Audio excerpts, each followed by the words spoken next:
દેવભૂમિ દ્વારકા જે છે ત્યારે જળમગ્ન થઈ ચૂકી છે। ધોધમાર વરસાદ વરસી રહ્યો છે ને યાત્રાધામ હર્ષદ મંદિરની જે મુખ્ય બજારો છે તે પણ પાણી થઈ ચૂકી છે। મુખ્ય બજારોમાં અત્યારે ઢીંચણસમાં પાણી ભરાયેલા છે, જેના કારણે વેપારીઓને ખૂબ જ નુકસાન થયેલું છે।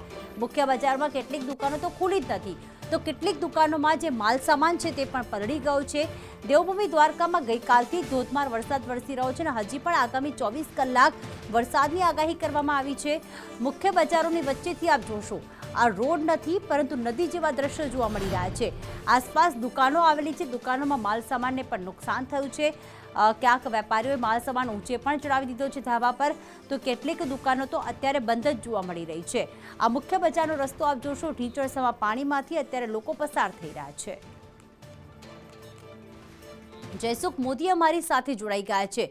જયસુખ, હાલમાં જે દ્રશ્યો અમે જોઈ રહ્યા છીએ, મુખ્ય બજારમાં જે ઢીંચણસમાં પાણી ભરાયેલા છે, કેટલાય જ વરસાદ ખાબક્યો અને વેપારીઓને કેટલી હાલાકી પડી રહી છે ત્યાં?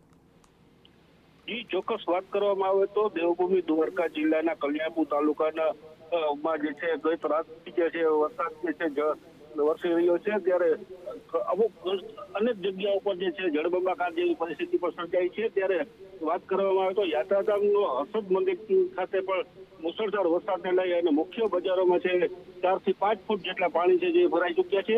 ત્યારે મુખ્ય બજારોમાં પાણી ભરાતા તમામ દુકાનદારોને જે છે નુકસાનીનો સામનો કરવો પડી રહ્યો છે। ત્યારે મંદિરે દર્શન કરવા આવતા ભાવિ ભક્તોને પણ જે છે ત્યારે દર્શન કરવા જવામાં ભારે મુશ્કેલીનો સામનો કરવો પડી રહ્યો છે। જી આભાર તમામ વિગતો માટે જયસુખ।